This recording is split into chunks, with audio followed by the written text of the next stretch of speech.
Hello everyone! Ngayong araw, syempre magluluto tayo ng galunggong spring roll. Kaya tara, subukan mo rin ito at samahan mo ako para magkaroon ka rin ng ideya kung paano tayo magluto nito. At syempre, pwede natin gawing business din ito dahil ngayon lang natin to makikita. Syempre, ilalatag muna natin ang ating mga ingredients. Ayan, ito yung mga basic na ingredients natin mga katropa kapag syempre nagluluto tayo o gumagawa tayo ng spring roll. Ayan, nandyan yung ating mga ingredients na vegetable at syempre mga pampalasa at syempre panggisa at syempre na ilalatag na natin yan. At ang una natin gagawin ngayon mga katropa ay nabubulol-bulol tayo. Papakuluan natin ang ating galunggong. Ayan, hindi natin siya ipiprito kaya take note, papakuluan lang natin siya at syempre mamaya hihimay-himay na natin siya at tatanggalan natin siya ng syempre ang mga tinik. Tatanggalin natin yan para hindi tayo matinik-tinik mamaya dahil sigurado ako na mag-i-enjoy tayo sa ating niluluto at napakasarap ito. Ayan, kaya ito yung una nating proseso mga katropa. Tapos na tayong magpakulo ng galunggong at ito na nga, nahimay na natin yung kanina at ito, sinortcut na natin at gumagawa na tayo at siyempre nilalagay na natin o hinihiwa-hiwa na natin ang ating mga vegetable na ingredients para isasama natin yan, ihahalo-halo natin yan mamaya. Ayan, yung cut nito gagawin natin siyang maliliit para hindi ka na mahirapan. Pwede mo nang gawin ganitong proseso, syempre nasa sayo na yan. At syempre meron tayo dito bell pepper, ayan yung chili na pula na pampasarap, syempre pampadagdag amoy din. Same process lang ang gagawin natin dito mga katropa. Syempre hihiwain lang natin yan ng maliliit. Ayan, dahil mamaya kailangan ito medyo mga durog-durog dahil ilalagay natin yan sa ating wrapper. Ayan, syempre. At saka naman natin siya ipiprito. Pero titimplahan muna natin siya ng ating mga pampalasa. Ayan, maraming mga proseso. Pwede mo siyang dagdagan mga katropa ng iba-ibang mga gulay na pampasarap syempre kung gusto mong mas marami. Pero dito, inilagyan lang natin siya ng syempre ng carrots, ng bell pepper at syempre ng spring onion. Ayan yan yung mga pampalasa natin ng mga gulay. Ayan, pampasarap.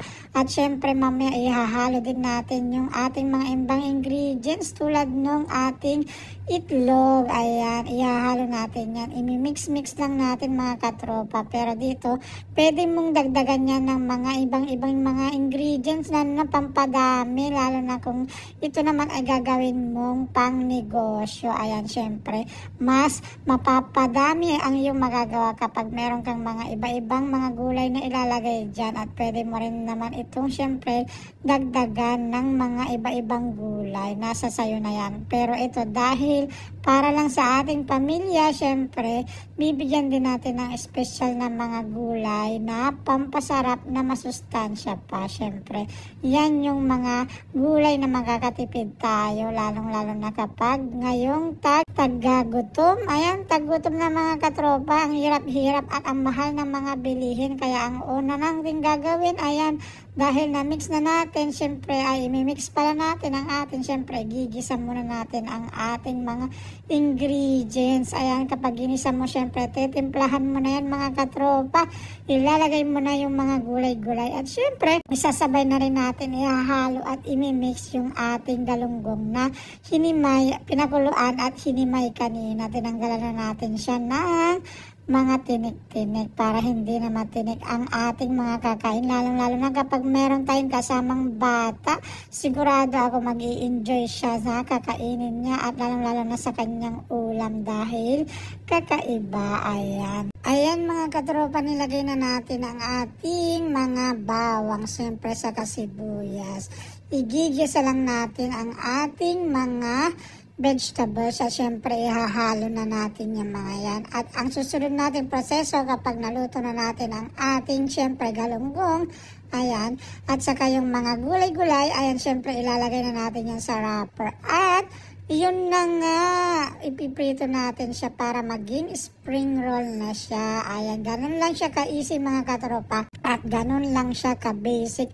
At ganun lang din siya kadaling gawin. Ayan, kung ako sa'yo, ito na yung subukan mo at itry mo nang gawin ito dahil sigurado ako baka mapaisip ka na gawin na rin itong negosyo dahil ay napakadali nga at napakasarap at sigurado ako na magugustuhan kung sino man ang iyong pagbebentahan o aalokin na titikman nila ito. Siyempre habang niluluto natin at pinaghahalo-halo na natin ang ating mga vegetable ingredients, napakadali na lang yan. Kaya isa-shout out muna natin lahat ng mga Marites viewers natin na nandyan lagi nakaantabay at syempre hindi nagsasawang nanonood dahil syempre legit na Marites sila. Kaya ano pa ba, nandyan i-acknowledge natin ang Team 69ers. Ayan yung mga Marites na mahilig sa baliktaran. Team 69ers, ayan pinangungunahan syempre yan ni Marites Perky F. Ayan syempre lagi rin nandyan at nakasuporta, hindi nagsasawa si Little Fluff.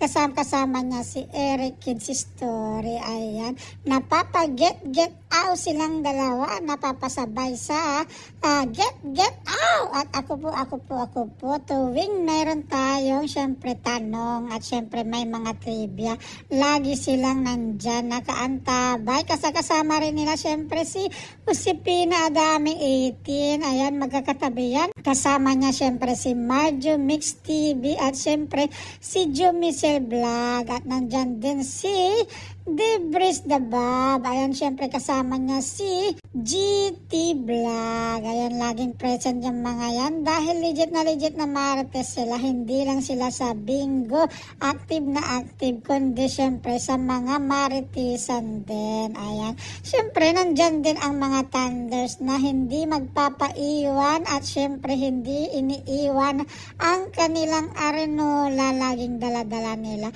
Ginagawa na nilang backpack ang kanilang arenola para syempre ready na sila kapag sila ay naiihi. Ayan, syempre nandyan lagi yan si Mabuhay 0808 Vlog kasama niya at lagi niyang katabi si The Survivor Grandma. Ayan, hindi yan nagpapaiwan.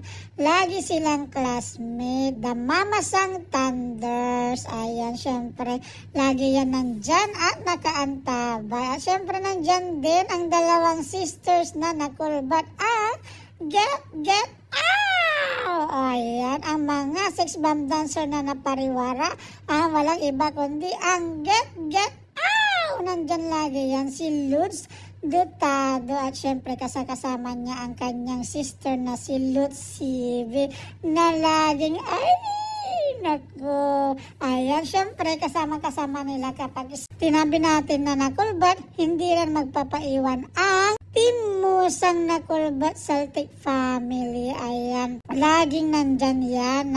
Hindi yan magpapaiwan dahil lagi silang naninilip sa mga palaro. Kahit na alam nila na gusto lang nilang syempre manalo at nakulbat talaga sila. Pinangungunahan yan syempre ng kanilang amang at inang. Syempre nandyan yan si Last Ace at si Kakuda Pom Nakulbat Marites. Ayan, syempre kasama niya lagi. Nakatambay yan at nakabiji-biji lang. Ayaw pahalata. Nandyan ang kanyang mga anak na Tris Marites. Ayan, syempre walang iba kundi si Lailani, si Rami Vlog at ang nakulbat na si Katya Life and Lebanon at ang super nakulbat na si Ads Diary. Pero meron naman talaga silang mga mababait na mga anak na lalaki. Syempre walang iba, hindi magpapaiwan yan si Tony Mix Vlog at syempre ang kanyang kapatid na si Charles Lumawig at ang kanilang uncle na si Pare Koy Official TV. Ayan, yan yung tatlo na mababait naman sa Musang Celtic Family. Ayan, syempre nandyan din naman lagi nakaantabay yan si Ate Lori ko. Ayan, nag-aabang din yan ng mga palaro. At syempre, gusto rin sana man niya mag-sponsor pero pinaninindigan na rin niya na nakulbot siya. Ayan, syempre, kasama niya rin si Rodel Magsipok. Ayan, lagi yan sa mga musang saltik na kulbot family. Pinapanindigan talaga nila na sila ay nakulbot family from nakulbot family. Ayan, medyo napapahaba na ng ating mga introduction sa mga Marites friend natin dyan na laging nakasuporta sa atin. Ayan, habang naghahalo tayo, syempre pinaghahalo-halo na natin ang ating mga ingredients na niluto kanina at isusunod na natin syempre ang paglalagay ito sa wrapper. Ayan, syempre dire-diretso na natin yan mamaya pag nahalo-halo na natin at syempre diretso na natin siyang ipiprito. Ayan, ito yung ulam natin mga katropa na siguradong napakasarap kahit hindi mo siya isawsaw. Ayan, dahil hindi tayo mahilig makipagsawsaw at lalong hindi magandang makisawsaw dahil masama ang makisawsaw mga katropa. Pero pwede kang kumabit. Ayan, basta wag ka lang magpapahuli. Ayan, napatawa at napangiti yung mga meron dyan, mga kabit-kabit. Ayan, so itutuloy lang natin mga katropa. Ayan, tutuloy lang natin yung ating proseso ng paglalagay ng ating niluto kanina sa wrapper. Ayan, dire-diretso lang yan hanggang sa magprito na tayo at syempre magkaroon na tayo ng napakasarap na ulam. Pwede rin naman tong napakasarap na merienda. Kahit anong gawin mo, ito ay napakasarap at the best na pwedeng kainin at isubo sa iyong bunganga. Siyempre mga katropa, hindi na tayo dyan naghanap ng mga super bibong marites na may gustong itanong at siyempre may gustong ipaglaban dyan dahil alam natin na ang ating menu for today ay gusto rin nilang matutunan kung paano ito gawin. Kaya nag-focus tayo sa ating menu for today na hindi binigyan ng trivia kundi yung binigyan natin ng pansin ang proseso ng paggawa nito at pagluluto para makatulong tayo sa ating mga kamarites dyan sa baba na gustong gawin itong negosyo o di kaya gustong ipatikim sa kanilang mga pamilya. Ayan mga katropa, hindi na rin tayo nagplating dahil napakadali. Pagkatapos natin itong iprito, ayan, nilagay na natin siya. Pwede kang gumawa ng sausawan, depende sa syempre ninanais mo o discern ng iyong katakawan. Ayan mga katropa, ito dito nilagay lang natin ng ketchup. Solve na tayo kahit walang ketchup o lalong lalo na pag meron tayong suka dyan na maanghang, syempre the best din yan na gawing sausawan. Ayan mga katropa, dahil tapos na tayo, syempre maraming salamat sa lahat ng mga marites dyan na nasa baba. Ayan, maraming salamat sa inyong support at syempre don't forget to like, share and subscribe at pabonus na rin ang notification bell para lagi kang updated ano man ang ating mga bagong luto o bagong menu na isi-share. Kaya hanggang sa muli, maraming salamat. Bye Mama Chup Chup, ciao. See you on my next video. Bye.